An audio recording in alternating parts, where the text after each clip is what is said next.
Hello everyone, आप सभी का हमारे इस प्लेटफॉर्म पर स्वागत है। साथियों, आज के अपने सेशन में हम लोग पेपर वन के कंप्लीट सिलेबस की बात करने वाले हैं। बुक्स क्या बेस्ट हो सकती हैं जिसके माध्यम से आप लोग हाई स्कोर कर सकते हैं, साथ ही साथ प्रिपरेशन स्ट्रेटजी आपकी कैसी हो जिसके माध्यम से आप पेपर वन में हाई स्कोर कर पाएं। साथियों, ये सभी आज की क्लास में हम लोग डिस्कस कर रहे होंगे। साथियों, कहा जाता है कि नींव जितनी ज़्यादा मजबूत होगी ना, वो इमारत उतनी ही ज़्यादा मजबूत होती है। जी हाँ, आज की ये क्लास, आज का ये सेशन आपकी नींव को मजबूत करने वाली होगी। साथियों, सिलेबस को डिस्कस करने से पहले हम यहाँ पर सबसे पहले आप लोगों के सामने रखना चाहते हैं जो हमारा पेपर पैटर्न होता है। साथियों, आप जानते हैं कि हमारे पास 2 पेपर होंगे, जिसमें जो हमारा पेपर 1 होता है साथियों, कुल मिलाकर यहाँ पर 50 क्वेश्चन हमारे सामने रखे जाएँगे और पेपर 2 जो हमारा होता है साथियों, उसमें टोटल 100 क्वेश्चन होते हैं। इस प्रकार अगर देखा जाए तो टोटल नंबर ऑफ क्वेश्चन हमारे पास आ जाते हैं 150। एक क्वेश्चन आपका यहाँ पर हो जाएगा 2 मार्क्स का। इस प्रकार से जो टोटल मार्क्स हमारे होते हैं वो कितने होते हैं, 300 मार्क्स के होते हैं। देखिए, यहाँ पर साथियों नेगेटिव मार्किंग जैसा कोई प्रावधान नहीं किया गया है। नो नेगेटिव मार्किंग, यानी कि नेगेटिव मार्किंग नहीं होता है, क्योंकि आज का ये पूरा सेशन डेडिकेटेड है साथियों पेपर वन से। तो यहाँ पर हम इसकी पूरी चर्चा करेंगे। देखिए, अगर पेपर वन की साथियों बात करते हैं ना, तो टोटल यहाँ पर 10 यूनिट होते हैं। कितने? हमारे 10 यूनिट्स यहाँ पर होते हैं। देखिए दोस्तों, एनटीए हमारा कहता तो है कि प्रत्येक यूनिट से हम 5 क्वेश्चन रखने वाले हैं, लेकिन जिस प्रकार से इसमें पेपर पैटर्न काफ़ी ज़्यादा डायनामिक हो चुका है, तो इसके हिसाब से हम ये देख पा रहे हैं दोस्तों कि यहाँ पर ऐसा भी हो सकता है, अगर मान लीजिए किसी ऐसे यूनिट से 2 या 3 क्वेश्चन पूछे गए, तो किसी यूनिट से आपके नंबर ऑफ क्वेश्चन बढ़ भी सकते हैं। समझ पा रहे हैं? ध्यान रखिएगा आप सभी लोग। इसका मतलब ये है कि बिल्कुल ये ज़रूरी नहीं है कि 10 यूनिट से, यानी कि हर एक यूनिट से टोटल 5 क्वेश्चन ही पूछे जाएँ, यानी कि क्वेश्चन आपके घट और बढ़ दोनों सकते हैं। ठीक है ना? तो ये पेपर पैटर्न रहा है, आप लोग इसको देखकर समझ चुके होंगे। अब आइए दोस्तों, यहाँ पर हम सबसे पहले बात कर लेते हैं सिलेबस की, कि पेपर वन का हमारा सिलेबस क्या है। और कहा जाता है ना कि syllabus is the key to unlock the golden door of success. Syllabus ही एक ऐसी चाबी है जिसके माध्यम से हम सफलता के सुनहरे द्वार को खोल सकते हैं। तो टोटल आपको मैंने बता रखा है कि पेपर वन में अपने 10 यूनिट होते हैं, जिसमें सबसे पहले यूनिट आप लोगों की टीचिंग एप्टीट्यूड की है। यहाँ पर हमें कौन-कौन से ऐसे पॉइंट्स हैं जो ज़्यादा तरीके से फोकस करने वाली चीज़ें हैं, इसमें आप लोग जैसे यहाँ पर आपको कवर करना होगा लेवल्स ऑफ टीचिंग। इसमें आप लोग देख पा रहे हैं जैसे कि हम मेमोरी की बात यहाँ पर करेंगे, अंडरस्टैंडिंग हमारी क्या होती है, रिफ्लेक्टिव हमारी क्या होती है, ये सभी साथियों लेवल्स ऑफ टीचिंग होते हैं। साथ ही साथ अगर हम टीचिंग मेथड्स की बात करते हैं, तो हमारे टीचिंग मेथड्स कौन-कौन से होते हैं, जैसे कि टीचर सेंटर्ड। अब यहाँ पर आप जानते हैं, अगर टीचर सेंटर्ड हमारे टीचिंग मेथड होंगे, यहाँ पर फिर हमें लेक्चर को अच्छे तरीके से कवर करना होगा, डेमोन्स्ट्रेशन को अच्छे तरीके से कवर करना होगा। ये सभी हमारे मेजर पोर्शन होंगे साथियों, जिसके माध्यम से आपका यूनिट नंबर 1 कवर हो रहा होगा। ठीक है ना? आगे आ जाइए। इसके बाद देखिएगा, जो हमारा साथियों सिलेबस का दूसरा यूनिट है पेपर 1 का, वो हमारा रिसर्च एप्टीट्यूड है। आप लोग को देखिए, यहाँ पर जो हमारे रिसर्च की स्टेप्स हैं, आप लोगों के सामने रखे गए हैं। पहला जो स्टेप साथियों होता है वो है समस्या की पहचान करना। दूसरा आप लोग देखेंगे साहित्य और समीक्षा। तीसरा परिकल्पना, अनुसंधान डिजाइन, डेटा संग्रह और निष्कर्ष। उसी हिसाब से अगर आप लोग देखेंगे, जो हमारा प्रतिमान और दृष्टिकोण है, यहाँ पर जो हमारा क्वांटिटेटिव एप्लीट्यूड होता है साथियों, जो पॉजिटिविज्म होता है, इन सभी को अच्छे तरीके से कवर करना होगा। ये मेजर टॉपिक होंगे हमारे यूनिट नंबर 2 के, जिसको हम रिसर्च एप्टीट्यूड बोल रहे हैं। आगे आ जाइएगा, बोधगम्यता, कॉम्प्रिहेंशन। साथियों, डायरेक्ट अगर आप लोग देखिए, अगर आप लोग बेहतर तरीके से कॉम्प्रिहेंशन को कवर करते हैं, तो बिल्कुल भर भर के नंबर मिलेंगे, यानी कि 5 क्वेश्चन यानी कि 10 नंबर आपको बिल्कुल फ्री में मिल जाने वाले हैं। जिसका मतलब ये है कि ये पोर्शन आपको बहुत बेहतर तरीके से कवर करना है। क्लास में हम इन सभी चीजों की प्रैक्टिस करवाते रहेंगे।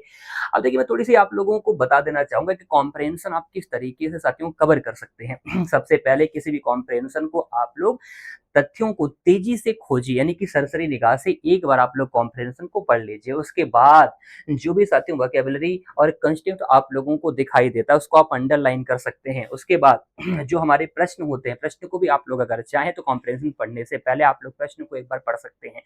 जब आप प्रश्न को पढ़ते हैं तो फिर कॉम्प्रिहेंशन में वहां पर दिमाग आपका जाके सेट हो जाता है जहां से प्रश्न पूछे गए हैं ना, उसके साथ साथ निष्कर्ष निकाले, यानी कि पूरा कॉम्प्रिहेंशन पढ़ने के बाद जो निष्कर्ष निकलता है उसको आप दिमाग में रखिए, फिर क्वेश्चन को दोबारा रीड करिए। यकीन मानिए ये तरीका इतना इफेक्टिव है कि आप कॉम्प्रिहेंशन के पांचों क्वेश्चन के सही आंसर दे पाएंगे। बाकी जब हम क्लास में प्रैक्टिस कर रहे होंगे दोस्तों तो सारी जो और भी कुछ टेक्निक होती है कॉम्प्रिहेंशन में अच्छे नंबर गेन करने के लिए वो भी आपको हम बताते रहेंगे।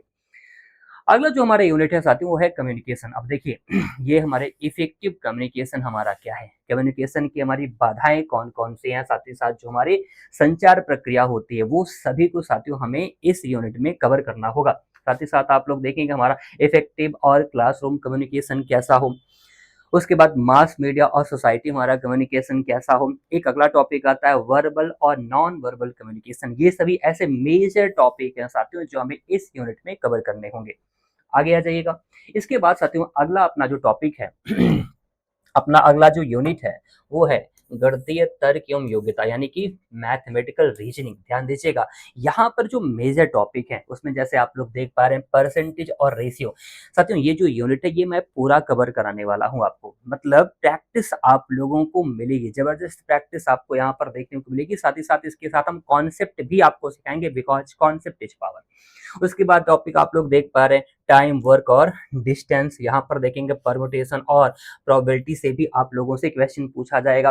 प्रॉफिट, लॉस, इंटरेस्ट, उसके बाद लेटर सीरीज, इन सभी से साथियों क्वेश्चन बनते हैं आपके इस यूनिट में। ध्यान दीजिएगा जिसको हम पूरा कवर कराएंगे।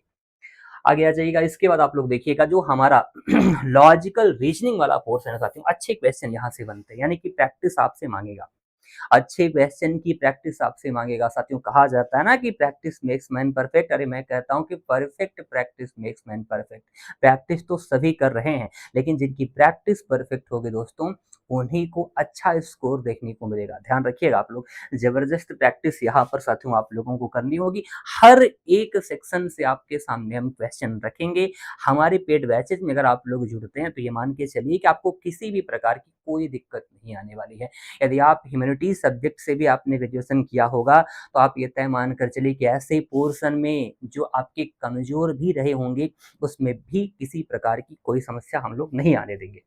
आगे आ जाइएगा। जो हमारा अगला यूनिट है साथियों वो है डेटा इंटरप्रिटेशन का, जिसमें बार ग्राफ से क्वेश्चन पूछे जाएंगे, लाइन ग्राफ से क्वेश्चन पूछे जाएंगे दोस्तों, पाई चार्ट से क्वेश्चन और टेबल से, यानी कि सभी प्रकार के जितने भी प्रकार के साथियों हमारा डाटा इंटरप्रिटेशन बन सकता है उन सभी टाइप से क्वेश्चन रखे जा रहे हैं। यकीन मानिए वास्तव में अपने आप में ये काफ़ी चैलेंजिंग, जैसे मैंने कहा ना ह्यूमैनिटीज बैकग्राउंड से अगर आप हैं तो ये सारी चीज़ें आपके लिए काफ़ी चैलेंजिंग है, लेकिन ये प्लेटफॉर्म आपके लिए सारी चीज़ों को आसान करके रखने वाला है। ठीक, चलिए आगे देखिएगा। हमारा अगला यूनिट साथियों क्या है, ये हमारा सूचना और संचार प्रौद्योगिकी। इसमें हमारे जो कंप्यूटर के बेसिक्स हैं उसको कवर करना होगा। इंटरनेट और ईमेल के बारे में अच्छी नॉलेज हमें होनी चाहिए क्योंकि अच्छे क्वेश्चन पूछे जा रहे हैं। एमएस ऑफिस क्या है, साइबर सुरक्षा, इस समय तो देख रहे हैं आप लोग मशीन लर्निंग है, आर्टिफिशियल इंटेलिजेंस है, डीप लर्निंग है, यहाँ से भर भर के क्वेश्चन पूछे जा रहे हैं। आपको बिल्कुल चिंता नहीं करनी है, हमारी क्लासेस के दौरान इन सभी टॉपिक को बहुत बेहतरीन तरीके से कवर कराया जा रहा होगा। अब इसके बाद देखिएगा साथियों जो हमारा यूनिट नंबर 9 है ये पूरा पोर्शन भी आप लोगों को हम पढ़ाने वाले हैं। इस पोर्शन में भी साथियों जैसे कि आपने देखा था ना पीछे जो आपका मैथ का पोर्शन है, मैथ की यूनिट है, रीजनिंग की यूनिट है, डीआई की यूनिट है, उसी के साथ साथ साथियों जो ह्यूमैनिटीज बैकग्राउंड के हैं उनके लिए साथियों एक ये पोर्शन भी काफी ज्यादा चैलेंजिंग होता है, ठीक है ना। तो ये पूरा पोर्शन, इसमें जो थ्योरी के कॉन्सेप्ट होते हैं, अच्छे क्वेश्चन पूछे जा रहे हैं, जो साइंटिफिक क्वेश्चन होते हैं उसको बहुत सरल करके प्रॉपर अंडरस्टैंडिंग के साथ हम आप लोगों को पढ़ाने वाले हैं। आगे आ जाइएगा। जो अपनी लास्ट यूनिट होती है साथियों वो हायर एजुकेशन सिस्टम। अब हायर एजुकेशन सिस्टम को पढ़ना कैसे है ये भी आप लोगों के सामने रखा जा रहा है। मैं बार बार कह रहा हूँ, अगर सिलेबस आपने अच्छे तरीके से देख लिया, सिलेबस को अच्छे तरीके से आपने समझ लिया तो आपका रास्ता बहुत ज्यादा दोस्तों आसान होने वाला है। देखिए सबसे पहले तो हमें ये समझना होगा जो हमारे एंशिएंट इंडिया में जो विकास हुआ था शिक्षा का वो किस प्रकार से था, यानी कि प्री वैदिक एजुकेशन कैसा था, पोस्ट वैदिक एजुकेशन कैसा था, ठीक है ना। स्वतंत्रता के बाद शिक्षा का विकास कैसे हुआ, ये भी हमें कवर करना होगा। और साथ ही साथ जो हमारी नेशनल एजुकेशन पॉलिसी है, ठीक है, 2020 के, उसके प्रमुख प्रावधान कौन कौन से हैं, ये ऐसे मेजर टॉपिक है साथियों जो हमें इस यूनिट में कवर करने होंगे, तब जाकर हम अच्छे स्कोर को गेन कर सकते हैं, ठीक है ना। अब इसके बाद क्योंकि सिलेबस को आपने देख लिया है, अब हमें रोड मैप तैयार करना है। हमारी स्ट्रेटजी साथियों क्या हो, पेपर वन में हाई स्कोर हम कैसे करें, और इसके लिए 5 चीज़ों पर फोकस करना बहुत ज़्यादा ज़रूरी है। सबसे पहली बात क्या है दोस्तों, ध्यान से आप लोग देखिएगा। मैं आप लोगों से अगर कहूँ, अगर मेरे अकॉर्डिंग आप प्लान बनाते हैं पेपर वन में हाई स्कोर आप कैसे करें, तो मैं सबसे पहले आपको बताऊँगा कि आप पीवाईक्यूज़ की एनालिसिस अच्छे तरीके से कर लीजिए। क्योंकि पीवाईक्यूज पढ़ने के दौरान ही आप समझ पाएंगे कि हमारे एग्जाम में क्वेश्चन कैसे पूछे जा रहे हैं, समझ पा रहे हैं। और जब आप पीवाईक्यूज की एनालिसिस अच्छे तरीके से कर रहे होंगे तो आपका mind exam pattern of view से सेट हो जाएगा। जी हाँ, और जो क्वेश्चन की प्रैक्टिस भी हम कराएंगे, थ्योरी भी, जो कुछ टॉपिक भी हम कवर कराएंगे साथियों, वो बहुत कुछ आपके पीवाईक्यू बेस्ड ही होगा। और जो क्वेश्चन पूछे जा सकते हैं उसके हिसाब से भी आपका पूरा कोर्स डिजाइन किया गया है, ठीक है ना। तो सबसे पहले पीवाईक्यूज को पढ़कर देखकर आपको समझना है कि हमारे एग्जाम में कौन सा क्वेश्चन किस प्रकार से पूछा गया है, उसी हिसाब से टॉपिक वाइज स्टडी प्लान आपको बनाना है। साथियों होता क्या है, देखिए अक्सर जिस वजह से हाई स्कोर नहीं हो पाता है, जेआरएफ नहीं मिल पाता है साथियों, उससे होता दिक्कत जानते हैं कहाँ पर आती है। ऑल टाइम स्टूडेंट्स यानी कि हम लोग गलती क्या करते हैं, हम लोग पेपर टू के लिए तैयारी करते रहते हैं। पेपर वन जब एग्जाम बहुत नज़दीक हो तो हमें लगता है यार पेपर वन तो बिल्कुल जनरल नॉलेज वाली चीज़ें हैं, वो आराम से कवर हो जाएंगे, जबकि ऐसा कुछ नहीं है। जब तक पेपर वन में अच्छा स्कोर आप नहीं करते हैं ना, तब तक आपको ये मान के चलिए कि आपको अच्छा स्कोर आप नहीं कर रहे हैं, तो आपने जो सोचा है वो चीज़ पॉसिबल नहीं हो पाएगा। तो करना क्या है दोस्तों, यहाँ पर अगर हमारे आप प्लान को फॉलो करते हैं तो आप वीकली 5 दिन तो आप लोग पेपर टू को दीजिए, लेकिन इसमें से डेडिकेटली आपको 2 दिन, जैसे कि मैं आपसे बताऊं जो मेरी क्लासेज अभी चलने वाली वो संडे और सैटरडे लगने वाली है पेपर वन के लिए, ठीक है ना। तो आप लोग 2 दिन तो कम से कम पेपर वन को दीजिए ही दीजिए।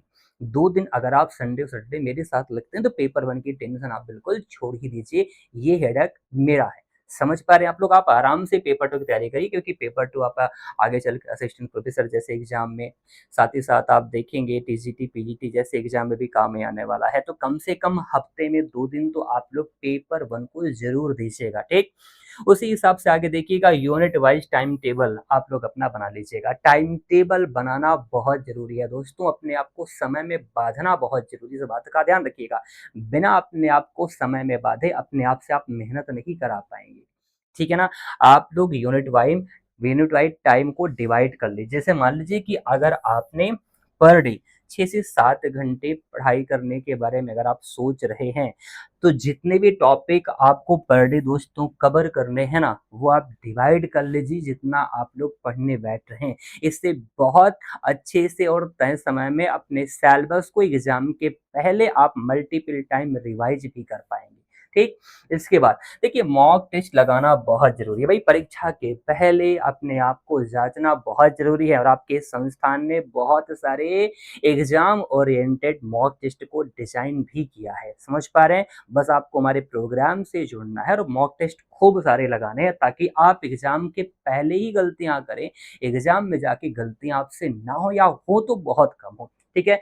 इसके अलावा देखिए रिवीजन ही अंततः आपको कॉन्फिडेंस देगा, ठीक है। एग्जाम हॉल में आप बैठें, आप एक कॉन्फिडेंस के साथ बैठें। देखिए पॉजिटिव कॉन्फिडेंस होना बहुत ज़रूरी है, क्योंकि पॉजिटिव कॉन्फिडेंस से हम ऐसे क्वेश्चन का भी आंसर कर पाते हैं जो हमें नहीं भी आता है। हम अगर लॉजिक लगाते हैं, कुछ सोचते हैं, क्वेश्चन में कुछ ऐसी चीज़ें हमें दिख जाती हैं दोस्तों जहाँ से सही उत्तर तक पहुँचना आसान रहता है। यदि हम नेगेटिव कॉन्फिडेंस में रहते हैं तो आते हुए क्वेश्चन भी गलत हो जाते हैं। तो पॉजिटिव कॉन्फिडेंस कहाँ से आएगा, मल्टीपल टाइम ऑफ रिवीजन से आएगा।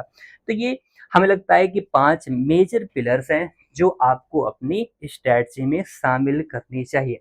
आगे देखिएगा साथियों, वैसे अगर आप देखें अपनी तैयारी को आप इन 3 हिस्सों में बाँट सकते हैं, यानी कि 60% अपने तैयारी का वो हिस्सा जिस पे आपको फ़ोकस करना है, जैसे कि टीचिंग एप्टीट्यूड है, रिसर्च एप्टीट्यूड है, यानी कि ऐसे पोर्शन जहाँ पर आपको थ्योरी के पोर्शन ज़्यादा कवर करने हैं, ठीक है ना? 30% अपनी तैयारी का वो हिस्सा आपका है, जिसमें केवल प्रैक्टिस आप लोगों को करनी है, जिसमें मैथ को शामिल कर सकते हैं, साथ ही साथ आप डीआई को शामिल कर सकते हैं, रीज़निंग को शामिल कर सकते हैं और पर डे 10% आप लोग अपने टाइम का उस जगह पर खर्च कीजिएगा जहाँ पर आपको फैक्ट रटनी हो, क्योंकि एग्जाम में साथियों फैक्ट बेसिस क्वेश्चन भी पूछे जाते रहे हैं। ठीक, अब आइए आज की क्लास में साथियों कुछ बुक्स की भी बात कर लेते हैं, जैसे कि पेपर फर्स्ट के लिए बहुत ही प्रचलित जो हमारी किताबों केवीएस मदान की है, ठीक है ना। पेपर फर्स्ट के लिए आप लोग देखेंगे साथियों यहाँ पर जो हमारे ट्रू मेंस की किताब है ये भी, और अरिहंत पब्लिकेशन की कुछ किताबें भी आप लोगों के लिए बहुत ज़्यादा हेल्पफुल हो सकती हैं। लेकिन अगर आप हमारे प्रोग्राम से जुड़ते हैं तो जो आपको पीडीएफ हमारी क्लासेज के आपको मिलते जाएंगे वो आपके लिए मोर देन सफिशिएंट होंगे। अगर ये किताबें भी आपके पास नहीं रहती हैं तब भी कोई दिक्कत वाली बात नहीं है, पेपर वन की टेंशन हमारी है अगर आप हमारे पेड कोर्सेज से जुड़ते हैं तो। आगे आ जाइएगा दोस्तों, यहाँ पर आप लोग देखेंगे अगर आप हमारे पेड कोर्सेज से जुड़ना चाहते हैं तो आप 8417945103 से पेपर वन लेकर आप लोग व्हाट्सअप कर दीजिएगा। कंप्लीट फीस स्ट्रक्चर आप लोगों को पता चल जाएगा, आपको जानकारी मिल जाएगी। तो आज का ये सेशन छोटा सा प्रयास था ताकि आपको पेपर वन के बारे में कंप्लीट जानकारी मिल सके।